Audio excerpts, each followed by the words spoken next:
It's time for another episode of Pottawattamie County Roots. Hi, I'm Todd Studer. Coming up today, we invited Jayme Busch back into the studio. We had her and Stephanie Keneally here earlier from Primrose Retirement Community, and they gave us a rundown of everything that was going on at Primrose over the next few months. And in the meantime, they went ahead and added some more events. So we wanted to have them back and tell us about it, and most importantly, about a fish fry that is coming up on Good Friday. And that is going to be on April 3rd. So we'll have that for you. And we're also going to talk with Jayme about the rodeo that is in Council Bluffs tomorrow and Saturday. Her husband, Joe, is going to be competing as a steer wrestler. And also, there's some other special things that are going to be happening at the rodeo that you are not going to want to miss. So that is why we had Jayme Busch come back, because there's nobody better to tell us all about that. She'll be our guest today on Pottawattamie County Roots. Finding the right care for a loved one can feel overwhelming. Assisted Living Locators is here to help. Jean Bonker brings more than 30 years of experience serving families and has personally navigated the challenges of elder care. She understands the questions, the emotions, and the weight of these decisions. Jean becomes your advocate, guiding you through options with clarity, compassion, and personal support every step of the way. Give Assisted Living Locators a call, 402-690-5467. And if you're looking for all-natural health solutions in southwest Iowa, visit Bambi's Green Acres Natural Market. She's located at 805 South Main Street in Council Bluffs and is providing the communities for over 30 years with vitamins, supplements, essential oils, herbal remedies, and she is here to help you reach your health goals. Explore your wellness options online at Bambi's Green Acres Natural Market, and that is at bambisgreenacres.com is the website. And Bambi's Green Acres Natural Market is putting health in your hands.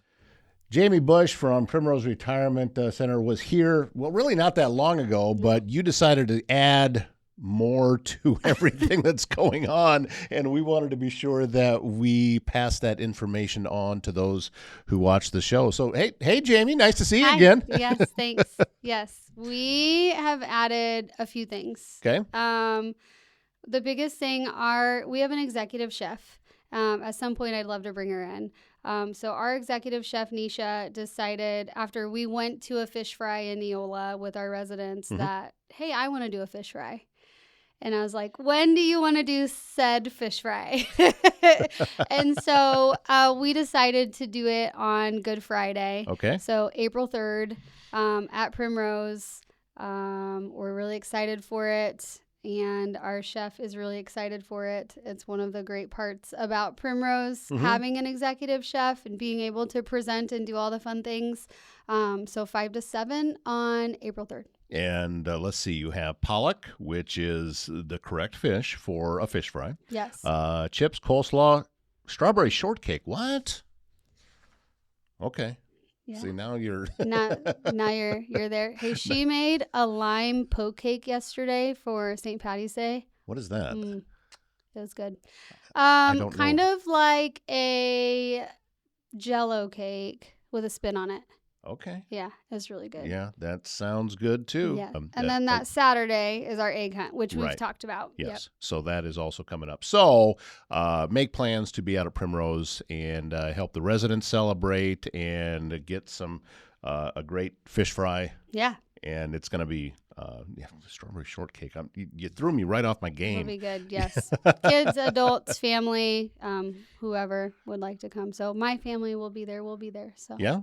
Yep. Well, speaking of your family, you have a big weekend coming up. Oh, we do. That on this Friday, which as this airs, that will be tomorrow, your husband is going to be competing at the rodeo at the Mid-America Center. Yeah.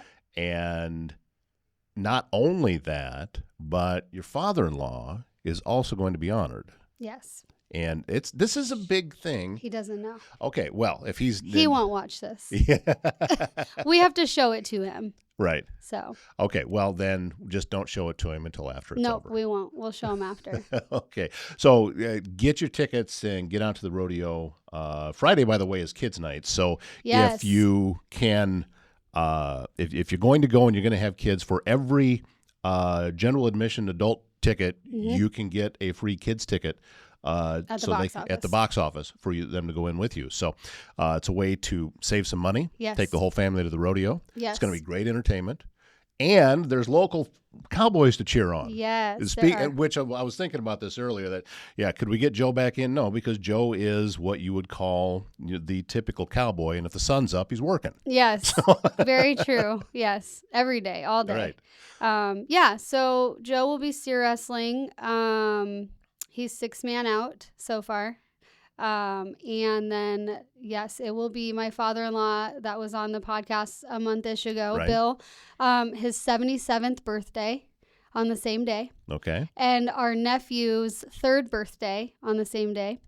So it's kind of just a big deal for the Busch family as a whole. We are all going to be there. And they'll be honoring him for a few things, his birthday, and then the 50th anniversary of the NFR, of him making it to the NFR, and then just kind of going over all the really neat things that he has done in his rodeo career at the age of 77. So we're excited. And you have brought up before that what Bill has achieved, there's not many in the state. Not in Iowa. That have done what he's done. There are a lot in other places, right. but there are not very many in Iowa. So. And we have, as we described on that episode, rodeo royalty right here in Pottawattamie County. Yeah. In Bill Busch. So please get on out and enjoy the rodeo and cheer on Joe, local cowboy, and cheer on the other athletes that are going to be there as well. It's going to be a really great event. Yeah. And we've been seeing the promoters and some of the talent has been around in the communities talking to people and encouraging them to come out. Everything has just kind of been leading up to this weekend, and now we've got 2 days, Friday and Saturday, in order to be a part of it. This is kind of your world, though, right? I mean, you are... rodeo, the busy world or the rodeo world? Both. I mean, the rodeo world for you is you get to experience it in a different way than a lot of people do. Yes. So I married into the world. Mm-hmm.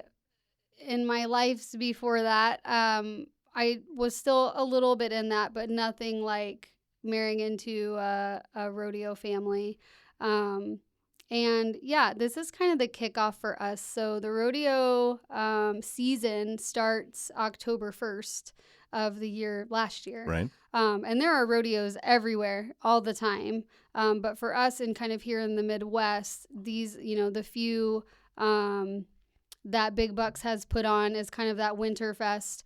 And then for right here, there's not really been any others. Normally, years ago on this weekend, Joe would go to Springfield, Missouri, which is the same weekend. But when they brought the Council Bluffs Rodeo back, he's like, that's where I'm going. It's home, Mm-hmm. But yeah, it's our world. I was married into it. Sometimes it's tough when they're on the road and you don't know when they're coming home. So it could be a rough world too.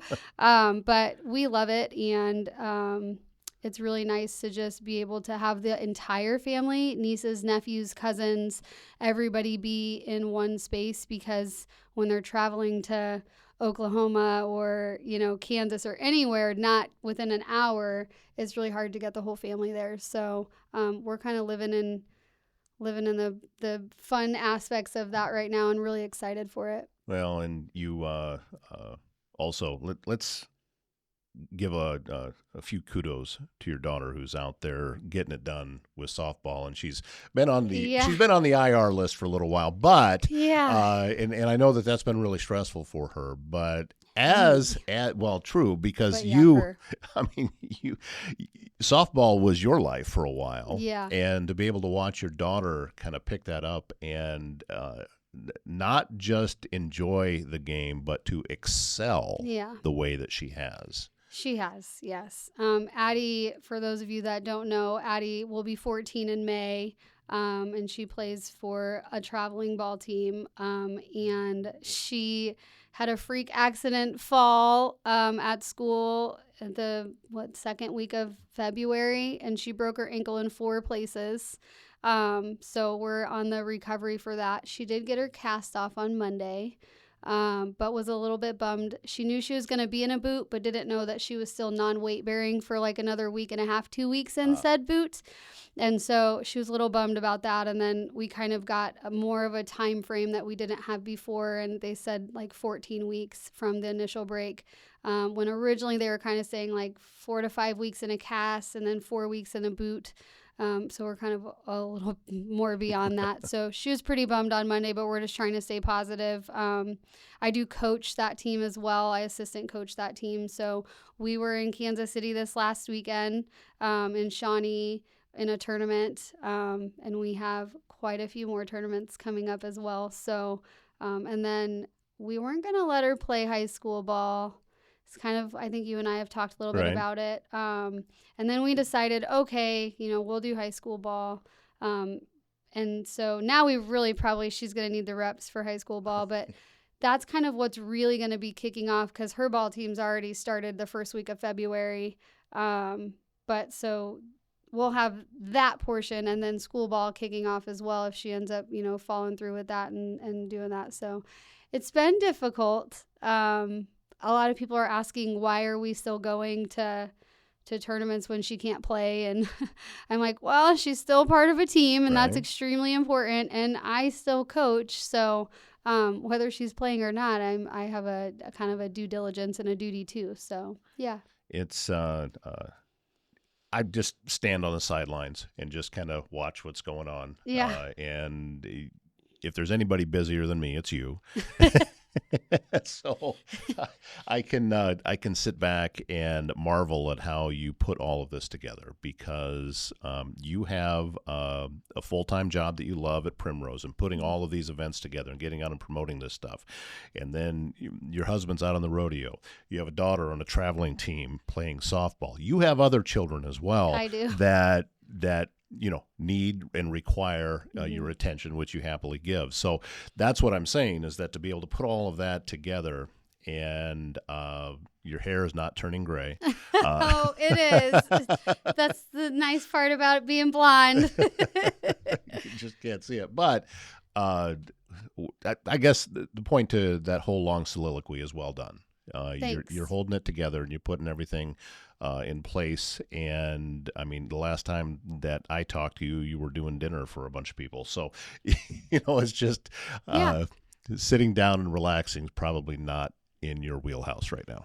It's really hard to do because even if I am, it's like I'm watching a show and I'm scrolling and I have the computer in front of me trying to make a flyer and then somebody changes the channel and I'm like, what are you doing? I'm watching that. And they're like, you're on the phone and your computer. So, I do get the time when I really need to. Usually that's like a crash day of doing nothing but binge watching a show. But then I feel so unproductive that it's the joys of ADHD. Functionally, I can most of the time function, but thanks. It's a lot, but I don't know how I would be if I wouldn't be this person if I didn't have if I didn't stay busy. So not the only one wondering, what are you binge watching? What's the Ooh, okay. And normally I don't watch a lot of things, so but lately I have tried to kind of take myself out of things and just kind of watch a show. I started watching The Marshalls. All right, I know. Nobody at Paramount or CBS watches this, so let's talk about this show, which is a spin-off or a continuation of the show Yellowstone, which I loved. Yes, I was a big fan of Yellowstone when it was on. Marshalls. Let me hear your opinion, and then I'll give you mine. You've watched it? I have seen it, yes. Okay. I've seen it. There's 3 episodes in, and I've seen them all. We can't spoil it. No, there's no reason to spoil. We don't I'll need to tell the plot. try not to. We don't need to tell the plot. I mean, I think it's a spinoff, and it's Taylor Sheridan. So it has the blood, the guts, the gore, all the things that he's kind of does with all of his things. I like it so far. I feel like when I first started watching Yellowstone, it took a minute, those first few episodes, to you're like, oh, I don't know if I'm going to like this, and then I kept watching that. And so, and obviously there were 5 seasons, 6 seasons, I don't remember. And I watched all of those. So I think it's sort of like that. I feel like you're not sure what's going on. The timeline isn't quite all there yet. I'm sure it's going to come out at some point. It's coming out very slowly. But it's one of those that you're just going to have to keep watching. And I'm sure they do that on purpose, you know? So if you can hang on, you got to keep watching. So no, I'll give you my opinion. You don't like it? I don't like it. I could see that. And the reason is that the feel is completely different. To me, this feels like one of the traditional network shows. Yeah, like I can see that. And I don't think the acting's very good. Sorry, I don't. No, I agree. I can see that. I can see that. And it's just, it doesn't feel like the same character to me. Casey? Yeah. It doesn't feel the same. I don't feel the same energy off of him in this show as I did in Yellowstone. I would agree, hands down with that, but I think that's kind of the point with what happened. You think so? I think so. I think he had to Okay, figure well, it out. now you got me thinking about it a little bit, and you know, and as you said, sometimes it takes a while to get into it. Now, on the flip side, another Taylor Sheridan show, which I love, and I know you do too, is Landman. Landman took all of about 60 seconds, and this is it. Yes. There's nothing else for me. I'm watching this show. I like that. Yeah, I liked Landman too. There's another one. It's so bad because I can't even remember names of them. I have to go back in like Netflix or whatever, Paramount, whatever, and like keep searching for them because I don't even know the names, but I'm like, Evelyn's really good at telling me, like, it was named this, Mom. It was blue and yellow. Like, oh, okay, you know. And there's several of his shows, and we've just gone completely off the rails here, but there's several of his shows that I like very much, and others I struggled to get into. Yeah. I tried to watch Bass Reeves, and it just never really caught on with me. That's the one I started watching. I thought 1883 was really good. Yeah. And I thought that 1923 was very, very slow moving. Yeah. And that was hard to keep watching. Yeah, that one was, but I'm glad that I did because it makes more sense. Getting all the way through it made sense. I like Tulsa King. I like that one too. That's more campy. Yeah. But I like it. What's the other one? Mayor of Kingstown. I watched that one. That one I never really got into. Ooh, I really like that one. I was like waiting for the next episode. Like, please come out. They did that with Marshalls too, though. It's supposed to come out Sundays. And I don't know when it comes out because it's not out on Sunday. No, I have to watch it Monday. You know, here's what I can tell you about that is that if you want to watch it when it comes out, you got to have Paramount Plus. You either have Paramount Plus the upgraded version, okay, or you watch it live on CBS. Oh, okay. So you can watch it live at 7 p.m. or it'll come out on Monday on regular Paramount. I just watch it Monday when the kids go to bed. Yeah. That's what I did this week. So we're going to be launching a new podcast called Todd and Jayme's TV Reviews. Yeah. That's great. This is an example, though, of what I've been talking about here on this show, that very, very few people watch network television anymore. It's all the best shows are all watched on streaming apps. Mm-hmm. And the network television is, it seems like there's just not a lot of great programming out there anymore. No, I would agree with that. That and, well, I mean, I have littles, so I never know what's going to be on the TV with them from, used to be Bubble Guppies back in the day to, it's not Sesame Street anymore. It was Bubble Guppies. So oh gosh, there was this song that came out that all the kids hit, the K-pop Demon Hunters, that whole movie show and that stuff. So, and Penny can pick up a song in less than 2 minutes and know every word of the song. So most of the time I'm watching those. Oh, I'm from the school of, I go back a ways. So I used to watch Captain Caveman, Josie and the Pussycats, the Laugh Olympics, which I still think is one of the greatest cartoons that has ever been produced. So, I'm one of those early Gen Xers that was watching cartoons in the 70s. So I don't even know. Ours was like Woody Woodpecker and the original Mickeys. Like, we still watch some of the black and white Mickeys before Mickey Mouse, Clubhouse back when and all that came out. Mortimer Mouse. Yes. Yeah, I think that's what it was back then. And then like Steamboat Willie and and then Oh gosh. Yeah, all the fun ones that the kids don't even know what that is now. Speedy Yep, Gonzalez. Speedy Gonzalez, the Looney Tunes. Yeah. Yep. Which you're just making me wax nostalgic here with all of this stuff. It's favorite Speedy Gonzalez was the one where his counterpart was Slowpoke Rodriguez. Oh yes. Yes. We're aging ourselves. Yeah, a little bit. Just a little bit. Yeah, That's okay. I just show my gray better. All right. As we said, there's a fish fry coming up on Good Friday at Primrose Retirement Community. So, and by the way, tickets are $8 for adults, $5 for kids. Where are you eating for that?